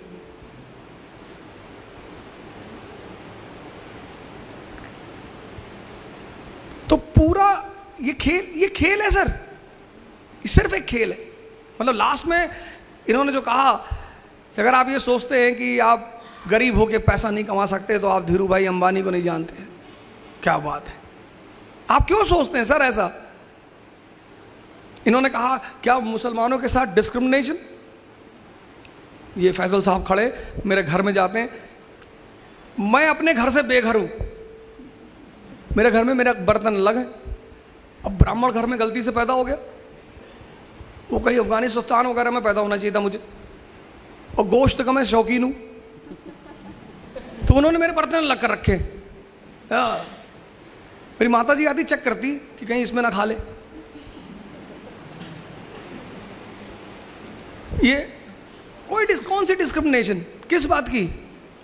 और जो डिस्क्रिमिनेशन करता है, आप पूछिए, सामने बैठे, मैं अपने स्टूडेंटों से कहता हूँ मुझसे 2 बात कभी मत बताना, एक अपना नाम और एक तुम्हारे फादर क्या करते हैं। कुछ भी करते हो मुझे फ़र्क नहीं पड़ता, मेरा काम है सबको हेल्प करना। आपके फादर इस देश के प्रधानमंत्री हैं तो भी मैं करूँगा, आपके फादर चपरासी हैं तो भी मैं करूँगा, क्योंकि ये मेरा काम है। तो आप ठीक है। और फिर लास्ट अंतिम बात, आप जो है एवरेस्ट पे चढ़ना चाहते हो कि वहां से चढ़ के ऊंचाई से दुनिया देखेंगे, मजा लेंगे, लेकिन सर हर मजे के साथ एक खतरा है। तो एवरेस्ट में चढ़ने पर एवलॉन्च का खतरा है। आप कह रहे साहब हम खतरा नहीं लेंगे, तो अरावली पे चढ़ जाओ। कौन बोला सपना देखने के लिए आपको? आप सपना भी देखते हो। हमारा काम क्या है, हम ये नहीं कहने आए अरे भैया कोई दर्द नहीं होगा, हम आपको आईएएस बनाने आए, ऐसे उल्टी सीधी बात है, हम नहीं करने आए। दर्द होगा, हम पता क्या बताएंगे आपको कि इस दर्द का मजा कैसे लेना है। अब कैसे दर्द हो रहा है, हमको उठो और नाचे, बस नाचते नाचते हो जाएगा आपका काम। और यही काम है कोच का, यही काम है कोचिंग का। मैं आप सबको धन्यवाद दूंगा। और लास्टली मैं चाहूँगा कि हमारी एक टीम है पुणे की, इकरा की टीम है, जिन्होंने पिछले 1 महीने में इतनी मदद की। अशरफ साहब हमारे कहाँ बैठे हुए, ये सामने बैठे हुए हैं, आइए। उसके बाद 1 मिनट पहले वो अशरफ साहब मोमेंटो दे दें, मोमेंटो दे दें, फिर मैं आपको इनकी अम्मी अब्बू से मिलाना चाहता हूँ कि आप वो आएँ, वो भी आएँ यहाँ पे। फिर मैं चाहता हूँ लास्टली मेरी टीम आ जाए, मैं एक बार आपको मिलाऊँ कि देखिए साहब इन लोगों ने इतनी मेहनत, 24 घंटे से कुछ लोग हैं जो सोए नहीं हैं, उसमें से आराकान एक साहब इधर ये है। तो मोमेंटो आप दे दें, मेरा क्या है मैं तो ले लूँगा।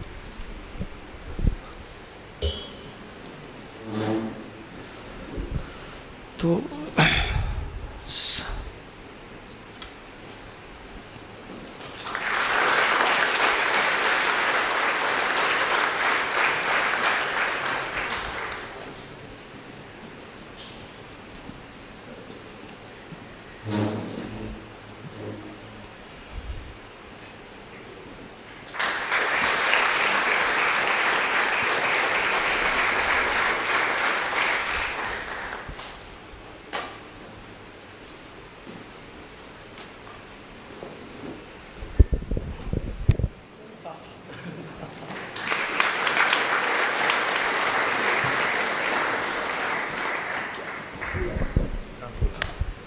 तो मैं चाहता हूं कि सैफिन साहब खुद अपनी अम्मी अब्बू को बुलाएं। यहाँ पे जो पेरेंट्स बैठे हैं उनके लिए एक मैसेज ये है कि अगर मेरी सक्सेस में मेरे मॉम डैड का सबसे बड़ा कंट्रीब्यूशन कोई है, हर एक माँ बाप अपने बेटे बेटियों का भविष्य सुरक्षित करने के लिए मेहनत करता है, अपनी जी जान से मेहनत करता है।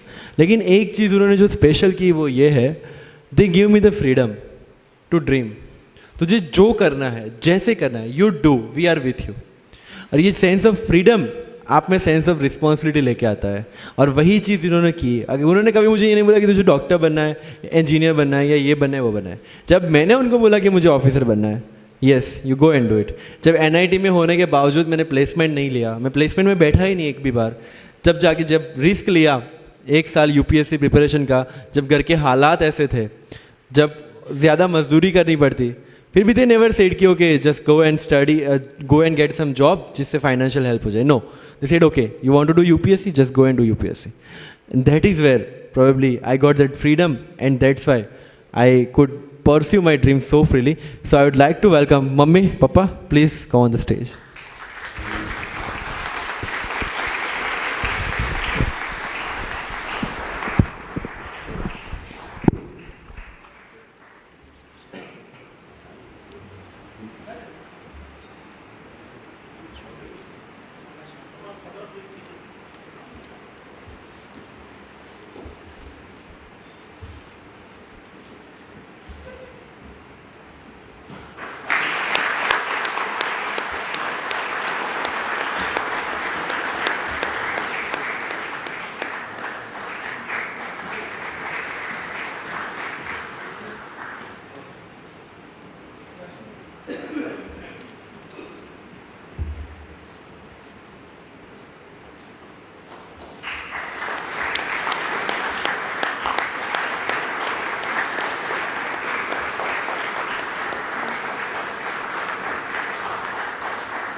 लास्टली मैं चाहूँगा कि मेरी टीम अशरफ साहब, अरकान और बाकी लोग, उबैद साहब और 2-3 लोगों का तो मैं नाम नहीं जानता, लेकिन मैं चाहता हूँ आप सब लोग आ जाए। रियाज भाई हमारे, वो तो मतलब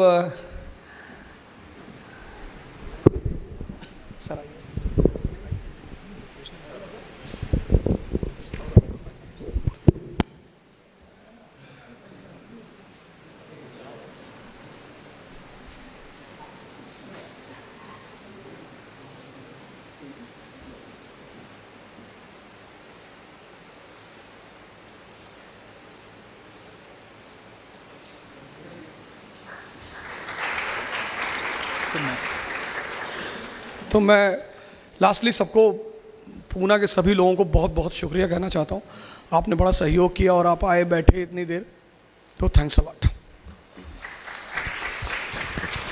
So guys, we end this session with a national anthem. So I request all of you to please stand.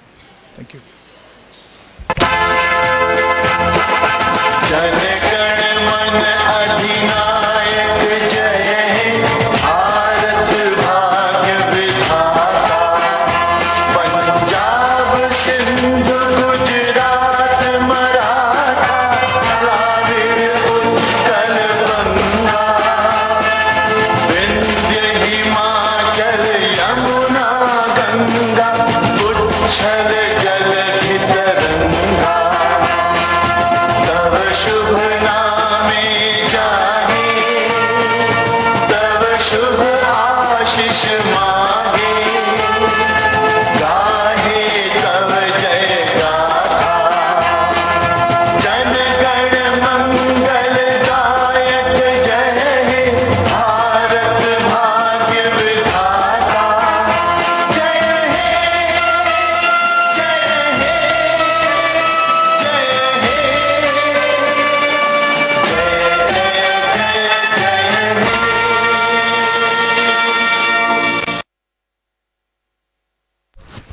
Thank you very much, all of you. So, the seminar for today ends here. And please, I request all of you to please go for refreshments outside and also submit the registration form at the registration desk. Thank you. My name is Upendra Davle. Thank you.